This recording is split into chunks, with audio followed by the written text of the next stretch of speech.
Salut tout le monde. Bienvenue à cette petite méditation sur les textes du dimanche, sixième dimanche du temps ordinaire, ce beau dimanche 11 février 2024. Et cette semaine, honnêtement, les textes n'offrent pas beaucoup de difficultés, un petit peu comme la semaine passée. Fait qu'on va en profiter pour situer un peu plus largement ce qu'on en comprend du moins. Et puis, on verra comment ça trouve écho en nous aujourd'hui. Alors, commençons en faisant pour nous-mêmes, nous tous, réunis mystérieusement dans l'éternité de Dieu. Commençons par faire une prière et invoquer sa présence. Seigneur d'éternité, encore une fois, quelle heureuse situation que celle d'être unis, mystérieusement, en des lieux et dans des temps différents, pour écouter et partager ta parole. Aussi, permets-nous de vivre une authentique expérience de communion et de vie spirituelle enrichie par ce temps d'arrêt. Que cet endroit où nous nous trouvons, en ce moment-ci, nous accorde de la paix, du silence.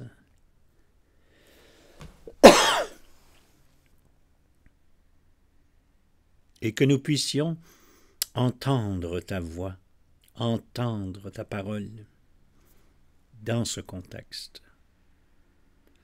Que ces mots résonnent autour de nous et en nous, et qu'ils prennent forme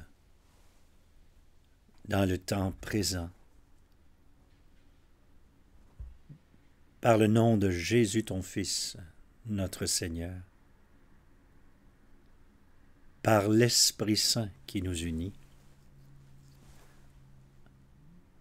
à toi Dieu, Père, pour les siècles des siècles.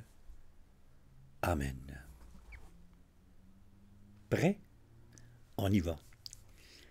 Première lecture du livre du Lévitique. Le verset, le voici. C'est pourquoi le lépreux habitera à l'écart, son habitation sera hors du camp. Cet extrait de Lévitique, donc au chapitre 13, c'est sûr qu'au niveau narratif, on est situé dans un camp. On est situé dans un peuple nomade, mais ce qu'il faut savoir, c'est que cette loi prendra forme et réglementera le comportement par rapport à des gens qui ont c'est toutes sortes, en fait, on appelle lèpre ici, regardez, tumeur, inflammation, pustule, qui soit une tache de lèpre. Donc, tout ce qui est marque sur la peau était appelé lèpre. Et on le sait aujourd'hui que tout n'est pas contagieux, tout n'est pas de même gravité. C'est bien sûr que quelqu'un qui a une tumeur cancéreuse sur la peau, c'est très grave, mais c'est pas contagieux. Mais pour les gens de l'Antiquité, cette maladie de peau, d'où venait-elle? Qui avait causé ça? C'était un mystère sans nom. Tant et si bien que le réflexe que le monde ancien a eu, ça a été tout ce dont on ne sait pas l'origine, eh bien, à une certaine époque, ça deviendra c'est Dieu qui causait ça parce que la personne a péché. Donc, le lépreux, mais tous ceux qui avaient des infections et ou des marques sur la peau étaient considérés non seulement malades, ils étaient considérés comme pécheurs, spirituellement malades. Pas seulement physiquement malades, spirituellement malades. Et donc, celui qui avait ça devenait à partir du moment où c'était constaté par le prêtre, hein, vous savez que les prêtres n'habitaient pas à Jérusalem, ils étaient répartis sur le territoire. Il y avait des régions qui en avaient plus, bien sûr, mais leur service au temple de Jérusalem, c'était très prenant 5 semaines par année. Les 3 grands pèlerinages, là, donc la Pâque, la Pentecôte, et puis ce qu'on appelle, nous autres, l'Action de grâce, là, les récoltes vers l'automne. Donc la fête des tentes avec le grand pardon et tout ça, le début de l'année. Donc tout ça qui se déroulait à l'automne, généralement, bon, les prêtres étaient tenus d'être en service durant ces 3 semaines-là.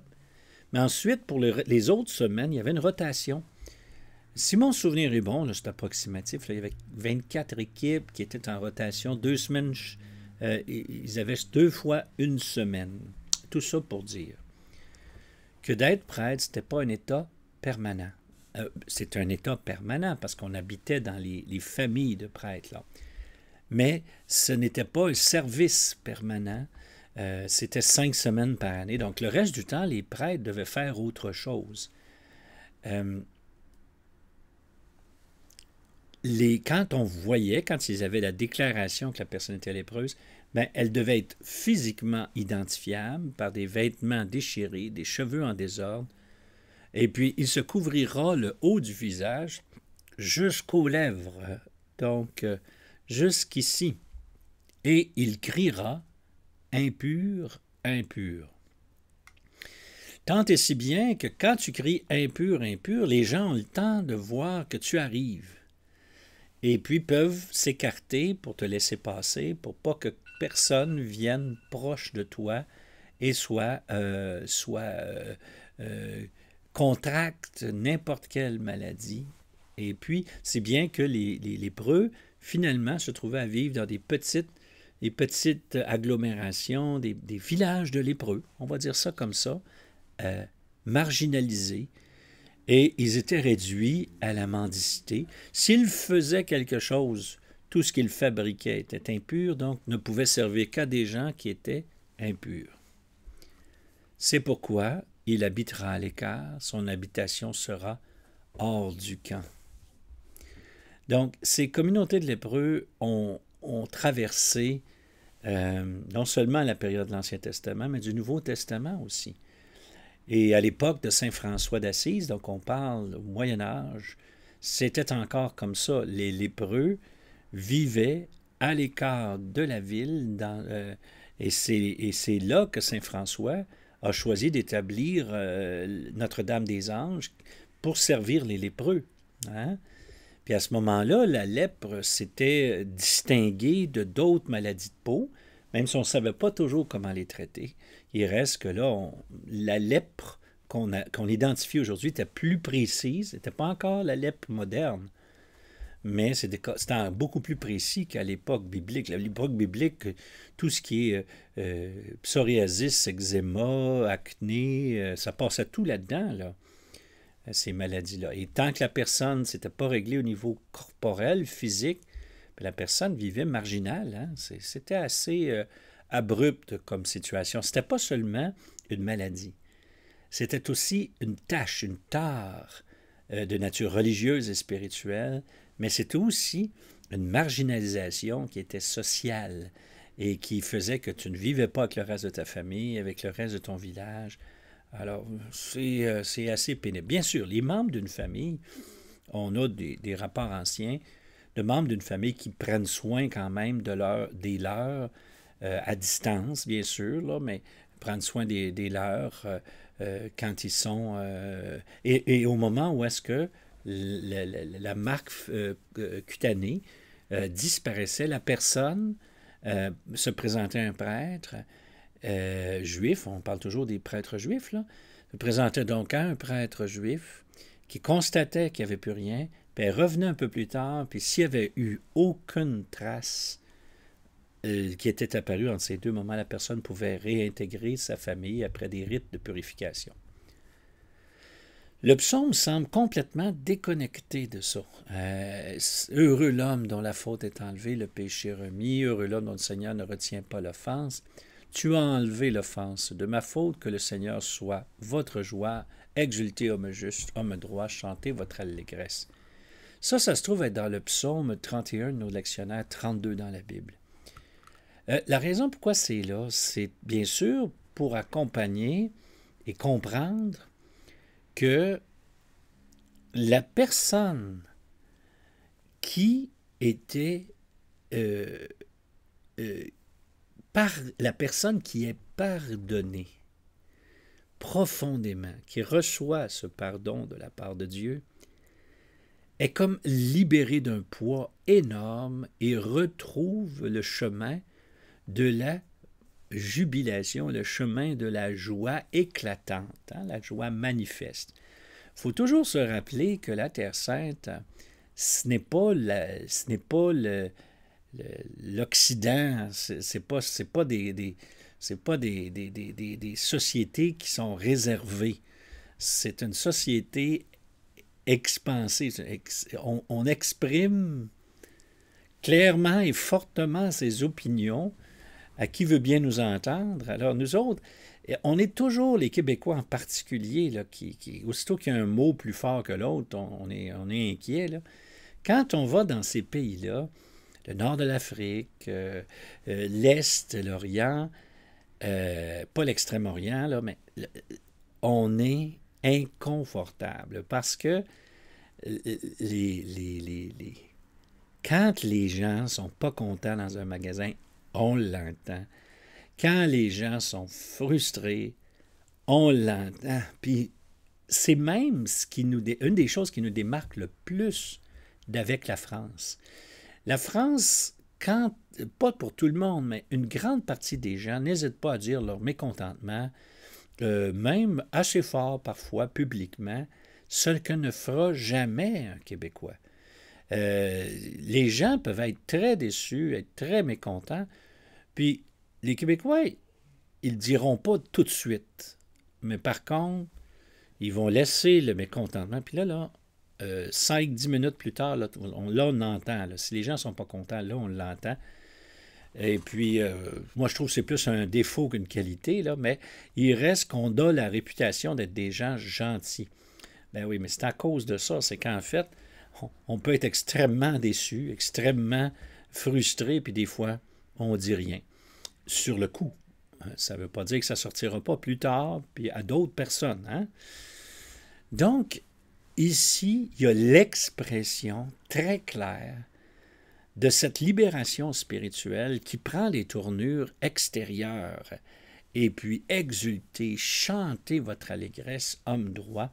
L'homme droit devient sans cachette. L'homme droit célèbre. Il y a une liberté retrouvée. Hein, vous savez. Donc, ça, c'est le très beau texte qui parle de la libération extérieure et manifeste de celui qui a été réconcilié à l'intérieur. Dans l'Épître aux Corinthiens, ça c'est au chapitre 10, il y a cette belle phrase ici, là, tout ce que vous faites, faites-le pour la gloire de Dieu, hein, que ce soit manger, boire ou toute autre action. Ne soyez pas un obstacle pour personne, ni pour les Juifs, ni pour les païens, ni pour l'Église de Dieu. C'est absolument intéressant, ça. Je suis en train de lire un livre de Cantalamessa sur la sobre ivresse de l'esprit. Lui parle que dans l'Église catholique, nous avons manqué d'abord, on ne comprend pas bien ce que les frères protestants appellent la première conversion. Parce que nous sommes des sociétés souvent qui étaient traditionnellement de chrétienté, c'est moins clair pour beaucoup de catholiques que dans le monde présent, il y a une décision à prendre quand on est catholique. C'est que on choisit d'être catholique parfois dans un environnement et dans un monde qui ne l'est pas du tout. Et c'est de plus en plus évident pour les gens aujourd'hui. Jusqu'à récemment, ça ne l'était pas. C'est, je suis catholique parce que je suis né là-dedans, puis parce que j'ai grandi là-dedans, puis c'est comme ça. Tu sais, j'ai été porté par un environnement de foi parfois superficiel, des fois profonde, puis été porté là-dedans, puis là, ben, je continue de cheminer dans ça. Mais dans le monde présent, c'est de moins en moins vrai. C'est les gens qui sont chrétiens, d'abord chrétiens, puis ensuite chrétiens catholiques, c'est une décision de plus en plus, c'est une fidélité qui n'est pas à la mode, qui n'est pas dans le sens de ce que tout le monde vit ou tout le monde pense. Alors on se démarque assez tôt comme catholique. On peut être, entre guillemets, identifié dans des milieux de travail comme étant catho, puis souvent, c'est pas nécessairement positif, ça, là. Alors, ici, ce qui est dit, c'est qu'en fait, la première décision, on va dire la première conversion, c'est une chose. Mais le fait d'orienter notre vie et de la colorer dans la lumière de Dieu ou en gardant bien vive notre relation avec Dieu, ça, c'est ce que Cantalamessa appelle la deuxième conversion. Mais moi, je ne suis pas d'accord à prendre ce terme-là, même s'il est vrai qu'il faut garder à l'esprit qu'il y a que nous, souvent, les frères, on va dire que la formation permanente est un mouvement de conversion permanente. C'est pas faux, évidemment, de parler de ça, parce que c'est ce que veut dire le mot conversion, cette espèce de retournement, c'est qu'il y a des morceaux de nous, malgré notre bonne volonté, là, quand on choisit le Seigneur de tout son cœur, malgré notre bonne volonté, il y a des parties de nous qui restent, je dirais, qui partent dans toutes les directions. Cette espèce de dispersion qui est si épuisante par moments dans notre vie. On a fait l'expérience de ben, le bien que je voudrais faire, je ne le fais pas, puis je fais le mal que je ne voudrais pas faire. Tu sais. Ouais, mais ça, c'est le signe de quelqu'un qui ramasse tranquillement tous ces morceaux et qui les oriente vers le royaume de Dieu et dans cette relation d'amour qui est unificatrice. Et il y a énormément de paix que l'on découvre quand ces morceaux-là sont unifiés dans une relation qui est belle, qui est vivante, qui est réciproque d'ailleurs. Or, ce qu'il nous dit ici, c'est que ne soyez pas un obstacle pour personne, ni juif, ni païen, ni pour l'Église. Ça, ce que ça veut dire concrètement, c'est que quand vous vous comportez, soyez attentifs aux autres. Attention, ça ne veut pas dire d'être caméléon, ça. Ça, Saint Paul, quand il dit un peu plus loin, moi-même, je me suis adapté à tout le monde, je m'adapte à tout le monde, mais attention, c'est pas d'être caméléon que de s'adapter aux gens, parce que le fond, lui, il n'est pas malléable. C'est-à-dire que sans chercher mon intérêt, et là, il dit, imitez-moi comme moi j'imite le Christ. Donc, c'est l'opposé du caméléon. C'est que je ne vais pas jusqu'à faire n'importe quoi, mais je m'adapte à toute personne parce que je veux le bien de chacun. Je veux qu'il soit sauvé. Donc, je m'ajuste, je prends le temps de me synchroniser avec les gens. Mais pas parce que je veux les manipuler, pas parce que je veux m'imposer, non. C'est qu'il y a une véritable attention qui est donnée à l'autre, qu'il soit juif, qu'il soit païen, qu'il soit membre d'une... Ça ne dérange pas. Saint Paul nous donne une recette, c'est que soyez profondément aimants comme le Christ a été aimant pour chacun des êtres humains, quel que soit leur horizon, quel que soit... Puis chacune de ces personnes-là mérite qu'on le serve, c'est le mot qu'il utilise, afin qu'il soit sauvé. Et ce service implique que l'on soit attentif à qui il est, à ce à quoi il aspire. Et c'est pour ça que Saint François, à une ou deux reprises, disait que dans le fond, le meilleur moyen de faire rayonner l'Évangile, c'est encore une belle qualité de présence. C'est ça qui évangélise, et non pas le reste. Alors, c'est beau ce que dit Paul là. Puis C'est sûr que celui qui lit ça de façon superficielle va avoir l'impression que Paul, finalement, il s'adapte tellement à chaque personne. Mais non, non, non. C'est pas qu'il s'adapte tellement à chaque personne qu'il ne devient pas lui-même et surtout pas qu'il ne devient pas, qu'il perd l'évangélisateur en lui. Tu sais. Lui, ses conséquences pour être évangélisateur, ça a été laissé pour mort, des bastonnades, des expulsions de ville. Puis on n'est pas loin, on n'est pas là du tout, là.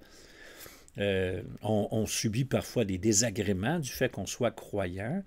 Ce pourquoi, la plupart du temps, on ne dit rien. Tu sais, on ne dit pas sur nos milieux de travail qu'on est encore des chrétiens catholiques, fervents, puis que Dieu, c'est encore important pour nous. On ne le dit pas. Et par conséquent, parce qu'on ne veut pas avoir aucune représailles, aucune moquerie, puis etc. Mais moi, je connais des gens qui sont, par exemple, dans le milieu de la santé ou de l'éducation au Québec, qui ne disent pas, mais que les gens apprécient énormément dans les milieux syndicaux, parfois même dans des postes de cadre, dans les ressources humaines. Les gens les apprécient énormément, sont très appréciés. Et à un moment donné, dans une fête familiale, ils apprennent que c'est des gens très profondément croyants. Et là, il y a une espèce de choc parce que ce sont des personnes qu'ils admirent, qu'ils apprécient. Et avec tout ce qui se dit de négatif sur la foi, c'est comme si ça ne se peut pas qu'une bonne personne soit croyante. Alors que moi, je dirais l'inverse. Une bonne personne, une personne profondément croyante va être une bonne personne. Je crois dans la société, va être une personne rayonnante et que la qualité de sa présence humaine va attirer, va faire soulever des sourcils, va attirer l'attention et par conséquent créer un effet évangélisateur, même subtil, mais qui un jour ou l'autre se déploiera dans la vérité. Voilà.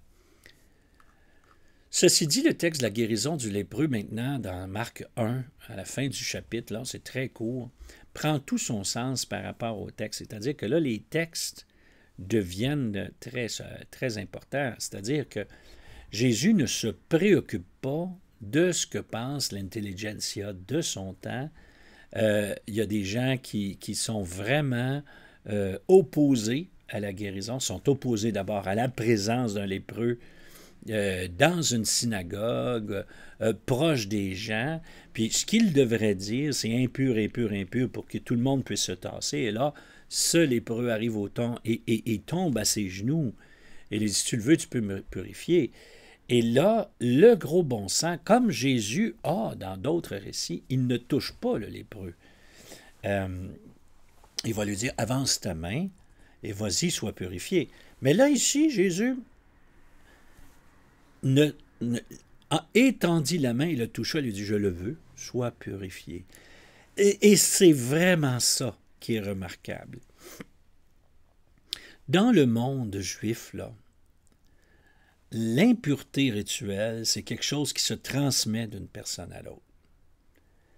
La sainteté divine, la purification, elle, ne se reçoit seulement que de Dieu. Donc, l'être humain transmet l'impureté rituelle, mais seul Dieu peut purifier, hein, dans l'esprit de ce temps-là. Or, quand Jésus dit « Je le veux, sois purifié », il y a quelque chose dans ça qui, pour l'observateur extérieur, va dire « Mais il se prend pour qui? Il se prend pour qui, ce gars-là? » Tu sais, c'est comme il prend littéralement la place de Dieu. Car il transmet quoi? Il transmet la sainteté de Dieu, la purification. Au lieu de contracter, lui, l'impureté rituelle, ce qui est la normalité pour un être humain, voici que de son être irradie un élan de purification et de sanctification. Parce que là, et il va le dire ensuite de ça, la lèpre le quitta, il fut purifié. Ne dis rien à personne, va te montrer au prêtre, afin que, selon la loi de Moïse, et dis-lui, au fond, que tu as été purifié par Jésus. Tu sais. Et il y aura là un témoignage. C'est assez spectaculaire, ce texte-là, en fait, à la lumière des trois textes que l'on vient de lire. C'est qu'au fond, lui, Jésus, ne se préoccupe pas du tout des qu'en dira-t-on. Puis vous le savez que ça aura un effet très, très néfaste pour lui. On le tuera pour ce genre d'insensibilité à ce que pensaient les bien-pensants de son temps. T'sais. Lui, ce qui importe, c'est la personne qui est là et qui est en situation de souffrance. C'est celle-là qu'il entend en priorité. Donc, pour employer une expression du pape François, il n'hésite pas à sentir l'odeur des brebis comme berger, c'est-à-dire de sentir le mouton. Ça veut dire que tu vis avec les personnes en situation de souffrance et quelque chose de la réputation de ces gens-là colore ta réputation. Et on le verra, Jésus se tient avec les pécheurs, puis les publicains, puis etc. Puis on lui reprochera justement cette présence auprès des gens qui sont marginalisés par la religion de son temps. Et cette marginalisation-là avait pour origine de croire que soit que Dieu les avait punis, soit qu'ils étaient dans un état de maladie spirituelle, tu sais, et que tout ça, ce sont des choses dont on doit se protéger, garder ses distances. Jésus, je le veux, soit purifié. La personne... Puis là, il va dire, ne dis rien à personne. Et ça, c'est intéressant, parce que dans l'Évangile de Marc, il y a cette attitude de Jésus qui ne veut pas que l'on transmette le particulier de ce qu'il fait. Il ne veut pas ça. Parce que son œuvre libératrice, son œuvre de salut est plus large que de guérir des lépreux. C'est qu'au fond, lui, c'est pas des lépreux qu'il vient guérir, c'est un peuple. Ce ne sont pas seulement des maladies, ce sont des personnes qu'il vient libérer. Et là, malheureusement, quand on l'a vu avec la multiplication des pains hier, quand il multiplie les pains, on veut le faire roi, c'est qu'en fait, ces récits-là génèrent chez les gens des attentes qui ne sont pas celles du Christ qu'il veut déployer. C'est pas à ces attentes-là que Jésus veut répondre. Lui, il vient répondre à une mission de salut, de libération, de vie pleine et entière vers laquelle il nous conduit. C'est pour que son royaume rayonne, pour son règne s'établisse. Et que bien sûr, dans le processus, ça va guérir des maladies mentales, des maladies physiques, ça va libérer des gens, oui, mais c'est que s'établisse ce règne d'amour de celui qu'il appelle son Père. Et donc, ce sont des guérisons d'amour, ce sont des guérisons de brisure de liens, de marginalisation, ce sont des brisures d'extra... Tu sais, tout ce qui casse les liens entre les gens. Puis Dieu sait qu'il y en a beaucoup de choses des liens qui se cassent entre les gens. Bien, c'est ça, précisément, que Dieu vient guérir. Les blessures, les cassures entre les gens, les blessures et les cassures entre Dieu et son peuple. Donc, mais l'homme rétablit, l'homme guérit, l'homme, j'ose dire, dans le cas qui nous occupe, peut-être même aussi réconcilié au niveau du péché. Dans ce texte-là, on n'en parle pas, mais dans d'autres textes, dans plein d'autres, on en parle, qu'au fond, Jésus, ce qu'il a fait de plus important, c'est rétablir, reconnecter la personne avec Dieu. Maintenant, moi, je me pose une question, c'est que dans les autres textes où Jésus rétablit la personne avec Dieu, la personne devient souvent un disciple de Jésus, va suivre Jésus. Dans ce cas-ci, se mit à proclamer et répandre la nouvelle, de sorte que Jésus ne pouvait plus entrer, mais à l'écart, il restait dans des endroits déserts. Moi, ce que je me pose comme question dans ce texte-là, c'est en fait, est-ce que ça, c'est un lépreux qui a reconnu Jésus comme Seigneur? Parce qu'il n'écoute pas sa parole. Il n'est pas avec lui. Vous allez me dire, ben oui, mais il est tellement heureux d'avoir été guéri. C'est vrai, mais, en étant un lépreux qui n'écoute pas sa parole, est-ce qu'il sert une personne guérie, rétablie, réinsérée dans sa société? Est-ce qu'il est quelqu'un qui sert la cause du règne de Dieu? Puis la suite du texte nous laisse entendre que peut-être c'est en fait non, il n'aide pas la cause, parce que Jésus sent l'obligation de se retirer à l'écart parce que le monde court après pour les mauvaises raisons. Parce qu'on peut chercher Dieu, on peut chercher Jésus pour les mauvaises raisons. Et ça, j'y reviendrai à un moment donné. Ça peut arriver très bien. Et puis qu'en cours de route, il va falloir que je réenligne dans ma foi parce que j'ai pris une tangente, en fait, que je pense proche de Jésus, mais en fait qui me tient à éloigner de Jésus, qui me garde à l'écart. Je fais des choses que je pense qu'elles sont très religieuses, très spirituelles, mais en fait, elles me détournent. Hein. Pour moi, l'un des plus beaux exemples de ça, c'est justement la recherche du merveilleux. Il y a des gens qui pensent être très religieux quand ils courent une révélation privée puis l'autre, puis qui recherchent du merveilleux, qui recherchent tout ça. Et puis moi, je regarde ça, puis un petit peu comme ce texte-là, moi, je ne suis pas sûr que ça sert la cause du règne de Dieu quand on est comme ça.